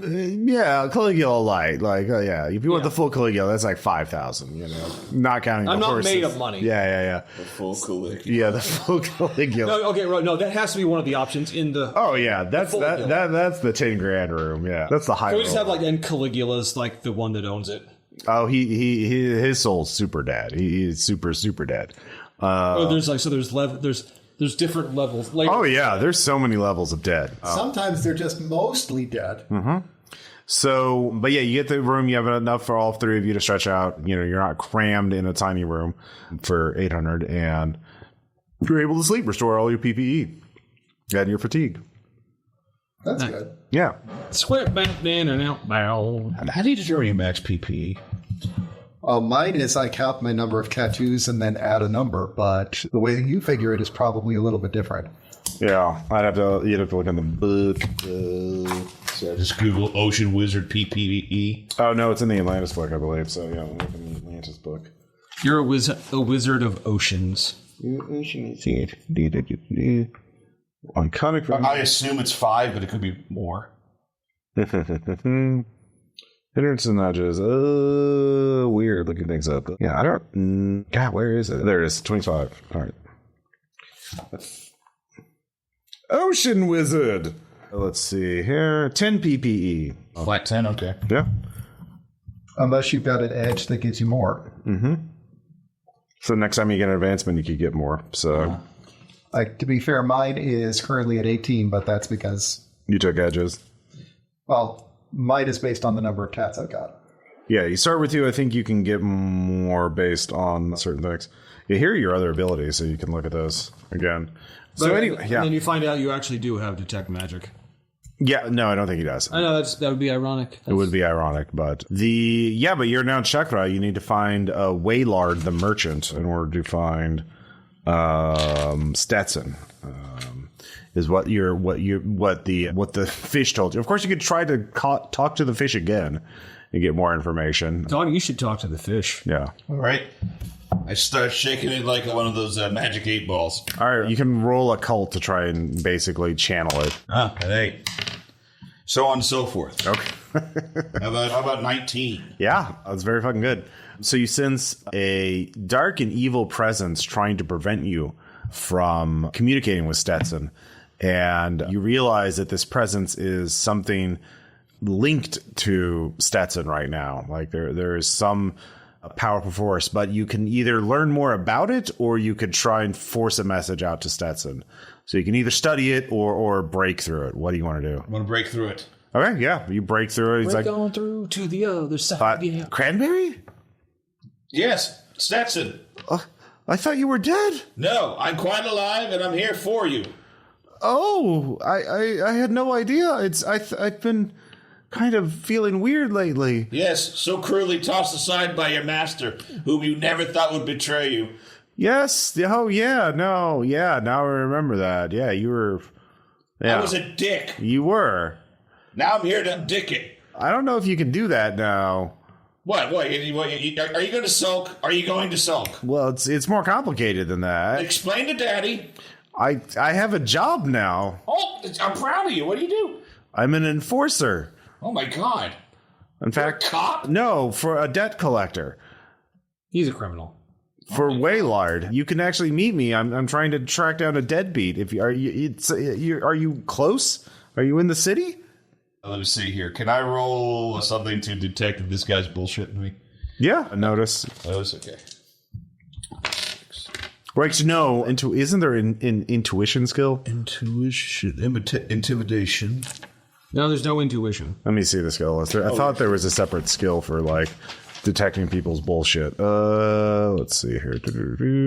Cult performance persuasion. I feel like there should be, but I always, just roll fucking notice. All right. Yeah. 5. He seems to be honest. Seems to be sincere. All right, I'll have to go forward with it. Trust. All right, so he was trying to tell me where to go to find who. Well, he's on a job right now. He's on the job right now. Okay. You could help. He says you could help me. Would that drive you back into my waiting arms? I could explain things. Okay. All right, so I rallied my teammates. Mr. 44 and Mr. Steven, Yeah. the love of my life, Stetson, is nearby. We need to go find him and help him on his job. So, he says to meet him at the Pit of Despair, which is... That's better pits. Good grief. Which turns out to be a fountain that's sort of dug lower. So, there's a bunch of damn souls there, and they're despairing, and that's why they call it the Pit of Despair. They have a Fuddruckers right over here. Let's meet at Fuddruckers. Oh, that's the restaurant of despair. Those are the burgers of despair. You gotta go to crappy places. All dead restaurant chains are now in hell. So We all know that Taco Bell won the franchise wars. Oh yeah, exactly. What about Waffle House? Oh man, there's like a huge cathedral. Oh, Waffle House is Waffle House is the cannot go into hell. It is the bastion of light. It is it's at the border of hell. It's keeping hell. It's keeping us safe from hell. Yeah. Waffle House employees are holding the line. Yeah, exactly. So you see Stetson. Okay. And you see Stetson, the albatross, and he's different now. He has an intense magical aura, and he has the coolest fucking magic sword you've ever seen in your life. And it is like levitating on his back. Yeah. And it is inscribed with runes. This is a greater rune sword, which is, you don't have to make a check for this. This is one of the most powerful weapons you know of. They're indestructible, and they have, each one is unique and has numerous magical powers. And he is just flying, just sort of hovering lazily, and other demons, big, powerful demons, are giving him a wide berth. But he sees you, and he's like, hey, Cranberry. Stetson? Hi. Hi. Doing well, you looks like. Yes, I found gainful employment working for Waylard, the merchant. Do you want to keep working or come back to me? Are you happy here? I'm very happy here. It's so fulfilling here. His voice changes and his eyes start glowing slightly red. And that's what people do when they really mean what they say. Okay, no, here. No, you can give me an occult check. He's not under duress. How about that'd be 13. Oh, yeah, the magical sword is influencing him, corrupting him, one might say. You don't know exactly how, because you don't know what the nature of that sword is, but it's definitely affecting him. And, so he says, well, look, we need to focus now. Skorg Skullson, son of the Skull Skorger, is at the house of, let's see, the House of Blackened Pain, and we need to get him. He owes us like 100,000 mods. So I need to. The problem is people not recognize me, and so if you can go around the back, I can sort of funnel him to you. He's a big guy, big head that kind of gestures with his wings, and I'll flush him out, and you catch him, and we need to get the money. It doesn't matter if he lives or dies, but we need to get the money. Okay, so I got a now character question. Mm-hmm. Did we keep our worm, or did we park it like outside? Oh, it left. Like, it's a giant skyscraper-sized worm. You just kind of took it for a ride and then left. Like, yeah. I was going to throw the sword in that fucking worm. Well, you'd have to take it to the edge of the city, and you could. I know. I'm working through things. Okay. I'm seeing what can be done. Yeah. Anyone got any ideas here? Do we want to help him with this collections? We kind of need to. Well, the whole point of coming here was to rescue him. Yeah. I mean, we can't go back empty-handed. We need to go back with Stetson in your loving arms. What if he's happy here? He's not. Because he's in hell. How do we know? That's like, I know Stetson. That wasn't his voice a moment ago. All right. I want you to look me dead in the face. I want you to look me in the eyes and tell me that is the sweet, sweet bird that you have known your entire life, and that he is truly happy here, and then we will leave. But I don't think you can do that. I cannot. The fabrication. I'm not a fabulist. So you're going to help Stetson catch this deadbeat? Help Stetson catch Skorg Sorson. Or wait. Skorg Skullson, son of the Skull Sorter. Skull Skorger. Whatever. We're going to get Scully. Okay, We're going to trip him up, and we're going All right, so the House of Blackened Pain is like a 2-story like tenement. Like it's like just like a little terrible little apartment building, very very scuzzy looking. So we're just going to go to the alley behind. Yeah. Do you want to like hide, or are you just waiting out openly? Or do you want to like be bunched up together, or you want to spread out? Spread out. Let's spread out. Let's hide. Okay. Yeah, each of you, if you want to hide, give me a stealth check. Steve, you take that side of the door. I'll take this side.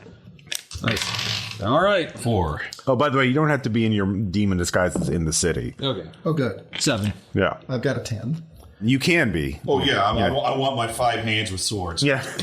Who doesn't? That's fair. All right, so I'll be waiting in there, and then you hear out front Stetson's voice, but impossibly deeper and angrier. It's like, Skorg, where are you? Come out or I'll flay your hide. You hear screaming, and then like the sounds of just carnage outside, like out front. You just hear like meat ripping apart and screams of pain. And out in the back, let's see here. I'll just do 1, 2, 3, 4, 5, 6. 6. This big linebacker like sized demon with a like a very long head, like with lots of bony ridges on the front. He's like a goddamn like alien of the week on Star Trek, and big rows of fangs and like one eye that's like a visor, like Cyclops. That's got to be Skorg. He just busts out a window from the second floor, jumps down, and just hits it dead run. You're in front of him, but like you have to act now. What is your immediate reaction to seeing Skorg? Let's see here. Flash bomb. What are you guys there? Simply fun. I was wanting to pull chain and just toss the other end of it to you as somebody jumps through the door, just squeak. But we can still do that. I wonder what happens when I shriek him. Yeah, it'll be on post check. Give me a spellcasting check. Let's see, spellcasting. It does. He is a named character, so he gets a wild die. 6. Well, that beats us too. So yeah, he becomes very tiny, and that makes him a lot slower. All right. So I catch him under one of my hands. yeah, give me athletics before he scurries into a wall, or fighting, whatever side. Tom and Jerry his ass out of here. Come on. No, I'm not quick enough. Well, let's see how he does. Yeah, he gets in the wall, a little mouse hole. Dave Spinning and Benny, you would give me another chance to catch him? No, that's you can't. Yeah. Okay, thanks anyways, Dave. You could, but you can all roll. You can roll notice, and you can yell at the others to like, he's in the walls, you know. Okay, I'm rolling a notice check. You said. Okay. Yeah. An 8. Oh yeah. So on and so forth. 16. All right, 19 so far. All right. 1 through 3, it's going towards you. 4 through 6, it's going towards you. But you know what direction he's going. So, yeah, he's going towards you. So you basically on one side of the building. You know the guy scurrying through the building. Now, you don't know if he's going to come towards your side or like the side away from both of you. So, 44, give me a notice check. You put your ear to the wall, see if you can hear a little demon scurrying around like a mouse. So I got a 5 on that. Okay, let's see here. He is not as good at sneaking, but you know it's pretty noisy. So let's see here. Yeah, that beats his roll. So you know he is coming towards your side. He's just running straight away from Cranberry. So I'm gonna grab him. yeah, give me another. He's a slippery little guy. So. Is it capture or killing? You need to get the money, and only he knows where the money is. So that's a 9. All right. Where's the money, Lebowski? Yeah, he gets a 5, so you do catch him. So, yeah. He's like, let me go. I'll give you 10,000 bonius. Where's the money, Lebowski? Where's the money, Lebowski? Is there an intimidation skill? Yes. All right, yeah. Do you have it? What do you have in it? I don't. I do. All right. I don't think I do. I got one. I got a D6. I got nothing. Okay, so can I run around and... I'll say Cranberry gets there first, but then... We'll see if a screaming dinosaur works. Okay, yeah. After that. All right, yeah. Yeah, go ahead. You're closer. You already knew where he was. So. Okay. You were just in a bad position, so yeah. All right. Wow. Roll again. 12 and Whoa, 18 shit. and a 22 and 2 more is 24. Yeah, Jesus Christ. Yeah, you fucking... So, I just give him the most withering insult. Most withering schoolyard insult. He's going to be dwelling on it for the rest of his life. Yeah, 3 a.m. The first thing he's going to think of is what I made fun of him for.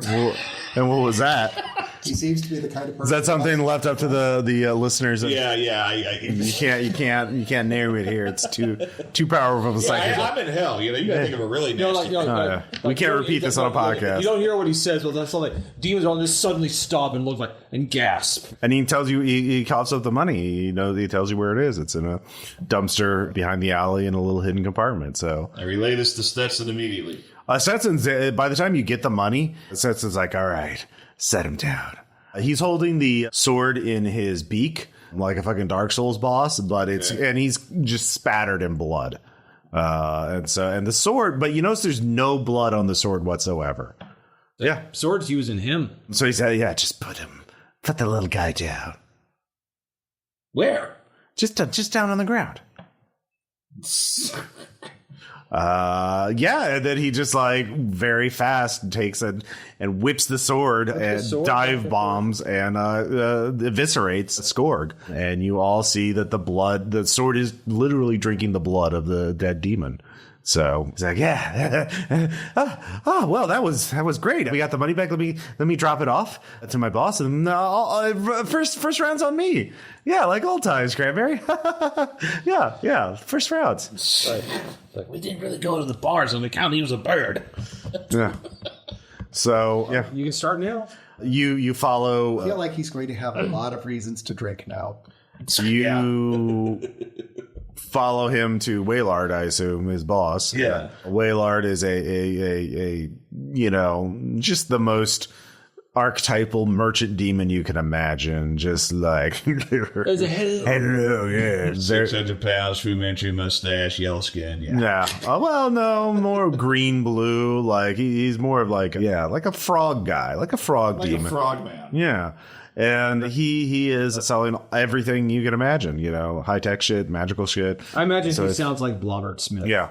He says there's one weapon that draws your eye, just in blood rifle. And No.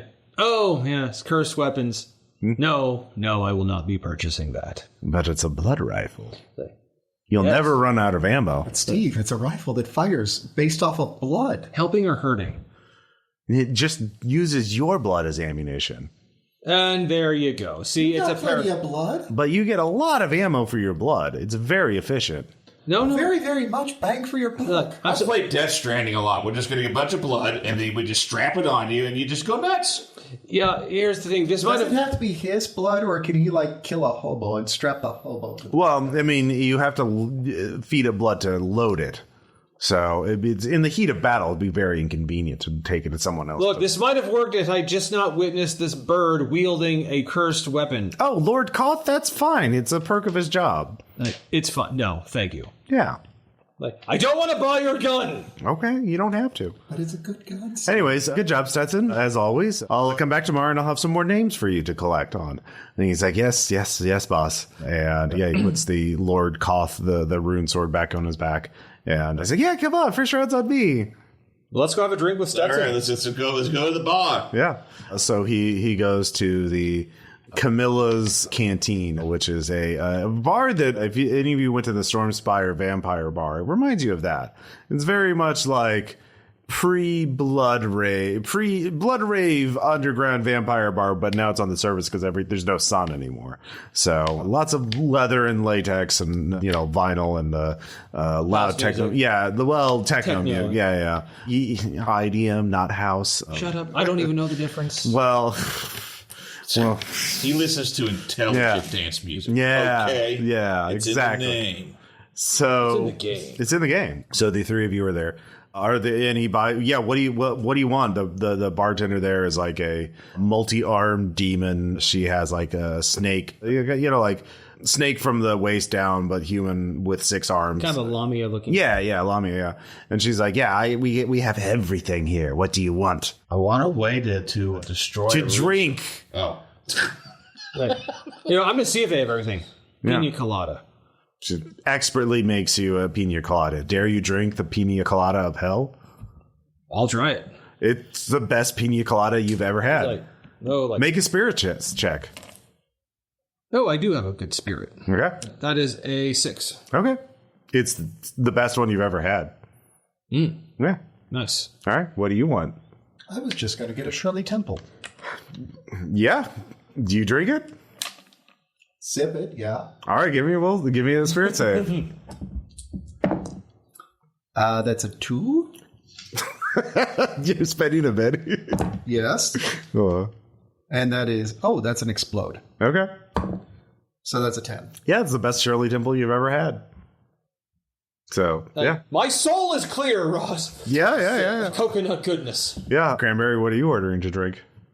Rose water that has been cupped in the delicate décolletage of a beautiful Amazon. Of course. Let me go down to the cellar. She slithers down. Give him a number below the 8. bar. She comes back up with this bottle that smells of the jungle and is just impossibly fresh. And she pours it carefully and hands it to you. The rainforest has come to me once again. Yes. Do you drink it? Yes. Give me spirit save. Let's see. That's 1d6. 6 dollars. Okay, 10. Yeah, it's amazing. Yes. Yeah. One could almost lose oneself to this. I don't know what you're talking about. Yeah, Stetson has a, let's see here, a dirty ditch water, which is made from the ditch water literally from New Orleans with margarita poured into it. That's his favorite, yeah. That's just the Gulf of Mexico anymore. Yeah, exactly. Yeah. Reminds He's him going down into the Measuring Cup. Yeah, he says it reminds me of home. Oh, yeah. Well, I mean, I'm feeling nostalgic. Yeah, you're here to visit. What are you in town for? Oh, I came to, well, I mean, first of all, apologize for what I did earlier. And two, I really wanted to get you back over to my side. But I'm seeing here that you are a deadly collections agent. Yes. After you sold me to a demon. Yes. I was tormented for what felt like an eternity. But fortunately, my soul was strong enough to survive that without going insane. So, that was good. I was just like, awkward. And because I'm not like a human or like with fingers and things, I'm not really in demand as a damn soul or as a slave or anything. And so I was eventually found my way here, and Waylard saw my potential, and he gave me this sword to use to work for him. And it's been going great ever since. I have a real purpose now, to drink the blood of my enemies. See, this is my problem. I don't know how much it is you and how much it is this Waylard Swordman. What? No, it's all me. It's fun. What are you talking about? No, it's not. No, I'm fine. I could quit anytime I want. To quit what? Yeah, I don't know. I don't know what we're talking about. I just briefly kind of just cut myself just a little bit, just let the blood drip. What are you doing? Just testing a theory. What are you doing? Why are you doing that? Why are Do you you want me doing to that? kill that? Do you want your finger should probably it's the sword. The sword starts vibrating slightly. Yeah, you give me another spirit save there. Here we go. 6. 10. All right, you get us that he is fixated on your bleeding finger. The sword is starting to vibrate. What are you going to do? Okay. This is that's what I thought. Just get something. You take the napkin that came with. Okay. And wrap it up. Okay. Yeah, he kind of snaps out of it once it's out of sight. That proves the theory. I don't know what you're talking about. What were we talking about? Actually, hey, We were talking about New Orleans and how wonderful it would be to go home. no, actually, let's see that. We've had our cameras on the whole time. Let's let them see it. Okay. Yeah. All right. He looks at the what. No, and he just you're. What are you trying to do? I pulled myself out of the gutter, and you're just coming to grab me again, so you can sell me again?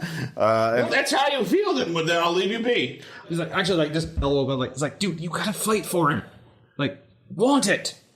Well, I do. Well, then tell him. What if he's better here? I love him. I want the best for him. You can give me an occult check. This is literal hell. This is not the best for him. All right, 11. Well, you heard the name of this weapon, and you're beginning to remember. With an 11, you're Lord Koth is a rune sword with an imprisoned vampire intelligence in it, like a vampire god, basically. It's a cursed weapon with an infamous history of many wielders over the years who always follow a pattern of being very, invincible in combat, but then they start eating their opponents, drinking their blood until they either become vampires or die horribly. And either way, the sword disappears only to emerge with a new wielder. So it's a sword that corrupts and damns the wielder after enough time. So yeah. So okay. Can I roll occult knowledge to see if I can think of a way to sunder the sword? Or at least get separated. Yeah, the rune weapons are, if you can figure out how to destroy a rune weapon, you'd be one of the most dangerous and feared people in the universe. They're the thing about rune weapons is they are indestructible, but you can exorcise the evil from it. You basically like a form of exorcism. But how to do that is, it's not really done to albatrosses in these kind of circumstances usually. So this is where you're going to have to figure out an approach. This is sort of the dramatic problem. How do you cure a albatross out of vampiric bloodlust? Part of it is if you this was on Jeopardy last week. Yeah, you do know if you can. There are ways. Yeah, so this is more up to you all, how you want to do this. The weapon can't do anything without the wielder's consent. It can't act on its own. So Can I drown Stetson and bring him back to life and then snap this?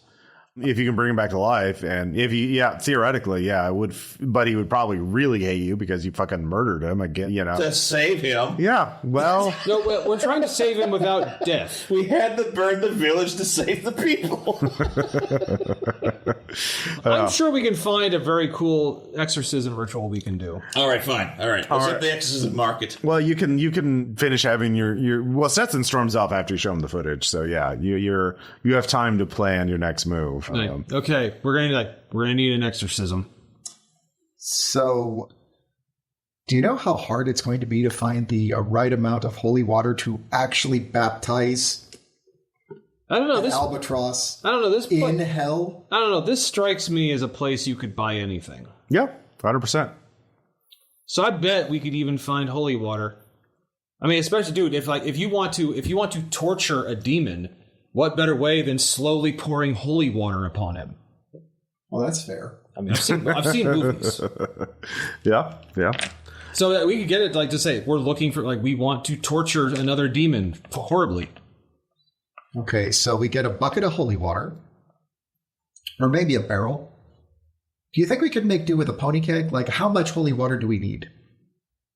Well, I don't know. I don't know magic. Don't you? I'm an ocean wizard. Could I somehow make water multiply? Yeah. Oh, All God. right. We just need a little holy water. And you can make more holy water? I'm going to do the Jesus. You don't have a way to bless water. You're not. Dang. You don't have any kind of blessing or sacrosanct thing. No, is that getting... Well, the vial is already blessed. Could I just make more water from that? More holy water? You would be regular water. Dang it. Yeah. So if you would need a priest or a druid of some kind to bless the water. So we start with a pony keg of holy water. So we're going to need a lot of holy water. Right. We get the bird. We grab the bird. We dunk the bird. Well, I'm sure that wouldn't there be an actual ritual involved? I don't know. Again, I'm just guessing. Yeah. Well, yeah, that's the other thing is, the rune weapons thing is that it cannot, it influences the wielder, but it can't do anything on its own. Only the wielder can act, right? And also, we're exercising, are we exercising the weapon? No, the weapons, exercising the weapon's influence on the bird. Yeah, severing the connection between the two. Again, this is you're going to have to lead the way on this one. I know nothing about magic. So, yeah, this might be something where you do have a special Benny for knowing a guy. Mm-hmm. Yeah. It's okay. I know Virgil. Whoa, He's been here for a very long time. Whoa. Okay, even I read that story. My grandmother, that's one of my grandma's favorites. Aww. So, 44. You know a guy, Virgil. What is your guy specifically helping you with? What is he your guy for? Well, Virgil is the local guy. If there is anything to be found here in the city, Virgil knows it. Okay, so he's a local fixer. Okay, yeah. So you head from the Camilla's Canteen, the place where you talk to Stetson. He had a blow up, and head to Virgil's little alcove. It's a little hidden area in the alley, and he is there in his white robe and looking quite beatific and quite holy and out of place here. He is a holy person stuck in hell, and he has there's a whole thing that he's immune to all the depredations of hell, but he can't do much other than talk and walk around. He can't really directly intercede, but he knows a lot, obviously. And he most people just ignore him because the demons can't hurt him and he doesn't help them. So well, I can't hurt you and you can't help, you're not going to help me. So I'm just not, I have better things to do. So yeah, but you know him, and he knows you're a stand-up guy. So he's like, yeah, oh, hello, 44, my good friend. Virgil. It's been a while. Yes, since that thing. That one time that we both know of, and so we don't need to talk about it again. But wait, I want to know. Well, as you well know, as you already know, yeah. And, so followed by an hour of detailed discussion of that thing. Afterwards, now I know. Yeah, now you know. We don't need to go over it again. So yes, what do you need help with? Well, something that actually falls under your purview. We have come to rescue a damned soul. Excellent. A good business. I love it. I'm all for it. It's fantastic. It's beautiful. It's the bird that made the breeze to blow. Yes. Your familiar, your albatross. Yes. I love my baby Albie. No. I moved. I shall help you with this. What do you need help with? We need to rescue the bird from the thrall of the sword. Oh. To shatter the hold that horrible, horrible blade has over the bird. And once we do that, we can wrest the bird out of hell's bosom and take him all the way back to New Orleans, where he belongs. Well, because a sword is not quite the same as demonic possession. As long as you physically separate the two, over time the wielder will recover. Of course, the trauma of physical separation, the withdrawal symptoms, will be quite taxing on the poor bird. But you can lessen that by if you can telepathically reach your companion and share some of his pain, that you could relieve the burden that way. But physically, it's simple. It's a blood drinking sword. Tire the bird out by presenting him a foe with no blood. Eventually, he will wear a small bird like that will eventually pass out, fatigued, and you can physically separate the. Of course, then the trick is not to fall under the influence of the sword. When you be very careful when you're removing the sword once the bird has passed out. So presented with some challenge that has no blood and that he must physically exert himself, eventually he'll pass out and you can take the sword at your leisure. Find me the largest gelatinous cube you can get me. And then dispose of the sword some way, in which case you don't fall under its influence or give it to some other evil. Into the gelatinous cube. Yeah, sure. Yeah. Petrify it. Then you must take the bird away. And by the time he wakes up, hopefully he'll be too far away from the sword to sense it. And he'll go through withdrawal, and that'll be a whole thing. It'll be quite painful for the poor bird, but he'll live. Unless you share his pain. Yes. If you have some sort of telepathy or mind reading or anything like that. Or perhaps the link between a master and a familiar? Oh, yes, that's true. You do have that. So, yes. Yeah. So you don't really have a choice. You're going to feel a lot of that withdrawal. So, yeah. Yeah, so gelatinous cube. Oh, well, let's see here. The sewers in this city do have gelatinous cubes. You could prepare a trap in that sense, betray your friend in order to save him. Find a pit and lure a gelatinous cube in there. Of course, that would be quite tricky because a gelatinous cube will try to kill your friend. So the timing will be very tricky. But that's my advice. What do you think? Would it work? I don't know. I'm afraid the sword's going to pick up right away what we're trying to do. I mean, the sword's going to understand, wait a minute. Gelatinous cubes don't have money. We can't collect on gelatinous cubes. Well, the sword doesn't care about the money. It only cares about the blood. The merchant cares about the money, but the merchant is out there. Yeah. So here's what we do. Okay. We find a way to lure Stetson to the sewers. Perhaps we tell him that his first target of the day has run into that sewer. We tell him convincingly, and then he goes into the sewer. And when he goes into the sewer, then we spring the trap. The trap is this. You're going to tell Stetson that clumsily, once again, I've stepped into a gelatinous cube. And he will be compelled to both rescue me and also see the stupid look on my face. I'm not going in the cube. But he is, when he rounds the corner, running his little bird feet off, trying to see if I look stupid. Well, we want the sword in the cube, but we don't want him in the cube. We'll get him out of the... Well, I don't know. Okay. So, well, if you put him in a pit, and he'll have to use the sword to fight off the cube, but he won't be able to kill the cube because it has no blood. No. Something inanimate, like a machine or a golem made of some, inanimate matter would also... Perhaps a giant hydra made out of ectoplasm that just comes right off of my back. Oh, yes, that'd be great. Too bad we don't have one of those. Oh, wait, you do. All right. Yeah. So, yeah, you could betray your friend and do that. So, yeah. I think the Hydra's most prudent at this point because we're talking about a lot of setup here with the gelatinous cube. Yeah. And for the Hydra, I just have to take off my... Yeah, you just have to do... Yeah. All right. Okay. 44 has the plan.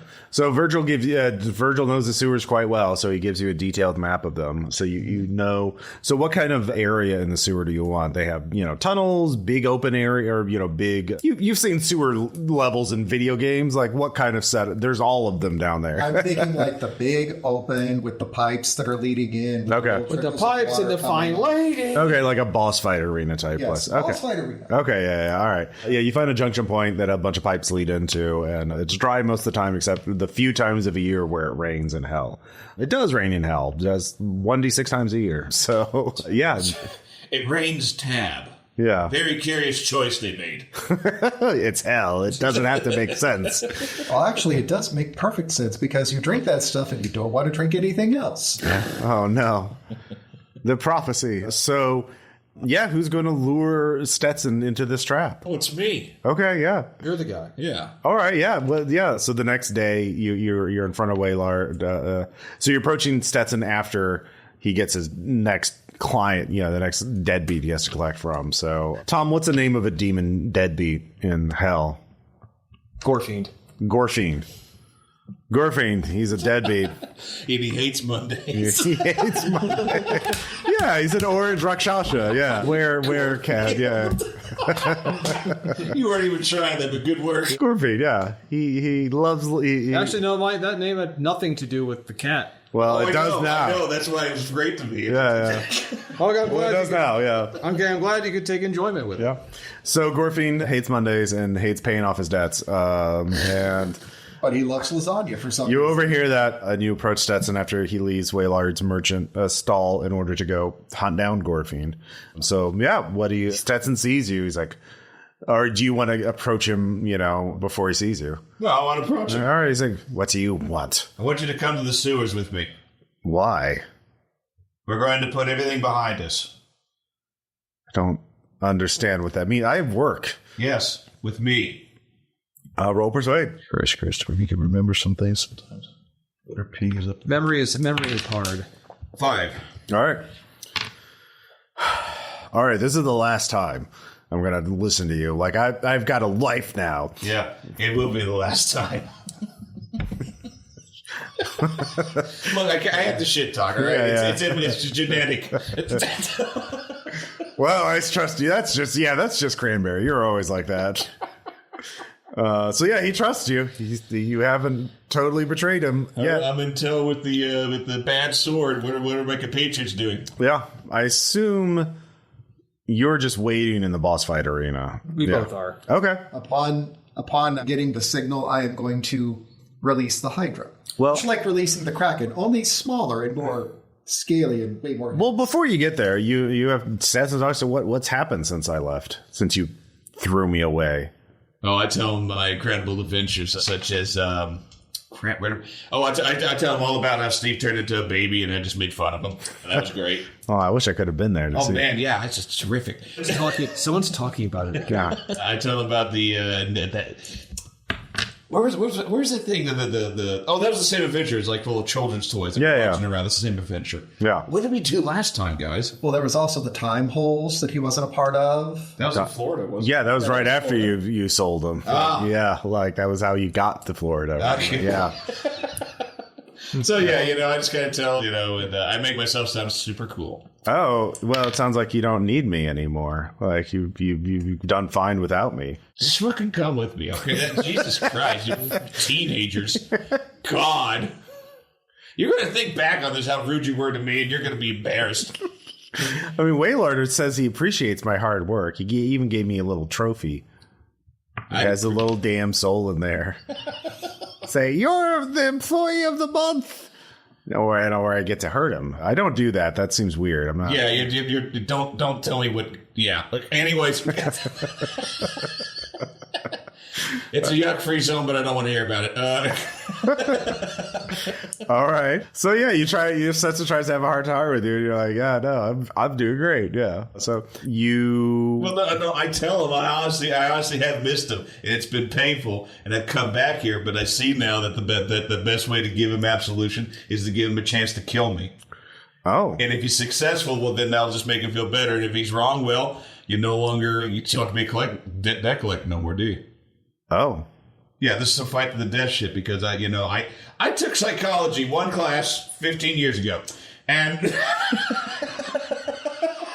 Okay. We talked about closure. Yeah, he's like overwhelmed. He's like, he's just like thinking about it, and the sword's aura kind of dims a little bit. He's very conflicted. But yeah, he's the sword is clearly trying to get him to blood. But I'm not convinced you'll survive hell unless you can best me. Okay, yeah. So you get to the arena. All right, cool. And go ahead and manifest that Hydra. Give me an 8. Give me an H. Give me a Y. Give me a D. Hydra manifested. All right, the Hydra's manifested. Charges at the both of you, and Stetson has no idea. He's like, stay back, I'll get it. He flies forward to protect you instinctually. Yeah. I'm like this tier. Yeah. And bald eagle. Like, this is amazing. So he's fighting the Hydra. I'm not going to roll for that because, It's incredible. It's very cool. But yeah, he is very good at killing your Hydra. In fact, it is probably not going to wear him out, and he's still going to be in fighting shape after destroying your Hydra. So it is a very powerful rune weapon. So it's not enough by itself. You could tell that much, but you have time to act. So yeah, you remember your job right now is just to physically separate him from the sword. If he passes out from fighting, then that's easy, right? But all you have time to act. What are you going to cast flight on the sword and make it fly out of here? No. Damn it. It will not. Remember, it can't act on its own. Yeah. I'm going to try to persuade the bird. All right, he's fighting a Hydra. He can't really listen. We can just attack in our demon disguises. Well, then he's going to really try to kill you with that very powerful rune weapon. He's going to try to cut through us and our blood. Yeah. We got to keep him going. What ideas do you have? I've got Hydra. I mean, if you want to, you have Benny points if you want to spend one. I have elemental manipulation. What is your Hydra made out of? Plasma? Ectoplasm. Well, you know what's in the we sewers. are in the middle of a sewer. Yeah. There's dirty water around. Yeah. Not a lot of water, but there's enough water. You want to try to drown Stetson? I mean, you could pummel him with water, Hit him with waves. Yeah, basically. Make a fist out of water and just slap the bird around. All right, fine. Yes, I do this. All right, make a spell casting check. Can you make the water bitch slap him? I mean, basically. 4? Yeah, that succeeds. Mark off the PPE. I think it's 2 or 3. I'm not gonna look it up. So you hit him with the water. He sees that you attacked him, so he's just like, "This is all." So the sword takes over. It's hungry for blood. You can see his eyes turn red. So he's going to come for you. He's tired, but he's definitely going to make an attack. So yeah, and both of you see this. It's very well telegraphed. So he's definitely going to charge and make at least one attack on Cranberry. So are any of you going to do anything to help Cranberry? What do you got? Well, I don't want to shoot my giant gun at him. I'm thinking it was throw a big piece of stone or something at him. Yeah, you could do that. I mean, that might kill him. He's an albatross. Or do it to throw him off his attack. What do you throw a huge stone in between him and Cranberry. Okay, yeah. Target number 8. 9. Okay. So with a 9, it goes in front of him. He has to maneuver, and the sword cuts through the stone, just exploding it. So what are you doing? Well, yeah. I'm going to piggyback off of that idea. I'm going to interpose myself between Cranberry and the bird. Mm-hmm. And because I've got tattoo harmony, I can pull my shield at the same time. Okay. And just put myself and my shield between him and the bird. Okay, what does the shield do? Do you know? Does it just raise your toughness, or what does it do? It raises my parry. Okay. Yeah, what does it raise your parry to? It raises my parry by 3, so that'll take it up to an 8. Okay. It also does give me a slight bonus to toughness, but... All right. Ooh, so that's a 15 to hit you. So that is, he's just, through this dive roll, he avoids your shield and is going to, unless you want to... Yeah, he's going to hit you. So let's see here. The rune weapon is quite a bit. It is 3d10 plus his strength bonus of 1d12. So, yeah. Let's see here. And let's see here. 7, 14 plus 4, 18 plus only 3, 21. Yeah. I'll spend a penny to soak. Okay. Because my toughness is actually 20. Well, 8 armor piercing too. So okay. Yeah, they're ridiculous weapons. Oh, I know. Yeah. So let's see. Soak, that's a vigor roll, right? Mm-hmm. Okay. So that is a 6. Okay. So with a 6, I'll say you're able to narrowly avoid actually drawing blood. Your shield is disintegrated by the power of the rune sword, and he slowed down even further. So now it's down to you, Cranberry. Your friend slowed down Stetson as he's making one last charge at you. The bird is exhausted. The sword is desperately trying to get him to draw your blood. He's fighting it. He's heavily conflicted. What are you going to do as Stetson is flying at you with the sword in beak? You could try to dodge with shrink, I guess, or fly. I shrink the sword. No, the sword is indestructible and untouchable by magic. Yeah, I guess I'll shrink myself. All right, Cass. That's 4. All right, let's see here. I'd say, David, 44 has slowed you down enough for you to cast it. So he does not see you, or you shrink down just as the sword passes overhead. And Stetson, that was he's totally gassed. He just falls to the ground. The sword drops out of his beak as he says, So the Hydra's been destroyed. The giant rock was destroyed. 44 nearly got his head taken off, but the sword is no longer Stetson's no longer holding the sword. Okay. So I use my elemental manipulation to have a body of water take the sword and rinse it down the sewer pathways away from us. Yeah. All right. Yeah, it's down in the sewer somewhere. No one touched that sword. It just look what it did to my baby. Yeah. Speaking of, let's grab him and get out of here. Yeah. All right. So the three of you. So this place does have its own portals. There are merchants who come here and go. So you might be able to barter a way to go directly back to the ley line nexus near Castle Refuge. I got 2,400 Mickey Mouse dollars. Yeah. How much does he want? Someone make a persuade check. You're our talker. I'm really good at intimidating, which I haven't got to do yet. But I plan to. I've got a 6. Okay. I'll say, 4,000. For all of us? Yeah. Okay, I got 2,400. I got the other. Okay. It'd be 1,600 mods. So, yeah. I'll even give him a slight tip, because when are we ever coming back here? The four of you now leave and, find yourself back in a field outside of Castle Refuge. You're going to have to share you're have to share his pain. Yeah, give me a spirit save, Stetson. You feel the link of the familiar reestablish itself. 5. And you're able to hold on, but boy, you really want to eat the rawest meat. You see a squirrel and you're like, I want to eat that fucking squirrel. It's going to be an excruciating couple of weeks for you. We get to keep our meat suits. Yeah. Sweet. They're demon shit. You were wearing them, right? Yeah. I was always wearing mine. Yeah. Yeah, you have your demon disguises. Oh man, imagine Halloween for the kids back at the castle.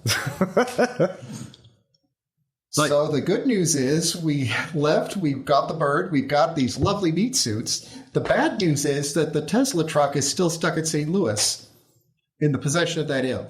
Mm-hmm. You think Ragnar's going to be upset that we don't have the hover truck? Well, we just got actual footage and evidence from hell. Yeah. It's what's the value on that? Yeah. We have hours of footage of hell. Give me persuade check there. You're the leader, yeah. All right, I will do it. Mm-hmm. 8. Yeah. Yeah, those acceptable losses. So Cranberry, how do you deal with going through withdrawal with Stetson? Oh, we just, we get some medical marijuana and, anytime we feel the booze come on, we just rope a J. Yeah. You got that blood hunger. Yeah. Should we give them rare stinks? I could prepare something for them. Yeah, you could. Yeah, do you want to go the gradual step down withdrawal, or are you just going to go cold turkey? Let us help you. Hey, cold turkey. Let us help you. Oh, yeah. I mean, the whole thing's at the meat, then fine, yeah. Oh, yeah, I'm going to grill some stuff up for you. Okay, well, yeah, very lightly grilled. Yeah, they said, shh. Yeah. There we go. Yeah, you just pan-sear it a bit. Yeah, it's rare. I mean, but put some butter, some spices, and oh, sure, yeah. Make it delicious. Yeah, but yeah, you've rescued Stetson. Yay. And he got your boy back. Yeah. Hey, you can't put a price on that. Yeah. I got Stetson and Fish Stetson. It's somewhere, Bloodspot finds a magic sword in the sewers. Aww. and goes on a bloody rampage. With a truck. Yeah, with a truck. Yeah, that was the redemption of Stetson, the albatross. So, But really, it was really the redemption of Cranberry. oh yeah, Righting a wrong. I just keep lying and I keep winning. And I'm going to keep it up. Like, hey, you were righting a wrong. adventuring, yay! And we got to help because we're fond of Stetson too. Yeah, Aren't we, David? yeah, Absolutely. Man, but now I got to deal with Fetty. yeah. Fetty's going to be like, "What'd you do with my husband?" Who is that? His girlfriend that he found. I told him to go sow his wild oats. Oh yeah. And he found Fedora. We call her Fetty. Oh, that's right, Fedora. Yeah. Well, you can let her know that he's back. Yeah, she's back in New Orleans, right? Yeah. But we can send a message. Yeah. Maybe it's too much has changed for Stetson. Maybe he's too grimdark now. Yeah. I've seen things. I've done things. Hey, we're gonna help him get his groove back. Yeah. Stetson's gonna have a bad habit once you go through withdrawal. Like he's gonna I don't know, maybe start monologuing or like. Oh, sure. He's going to go through his Jack from Jack and Daxter change. Yeah. He's very.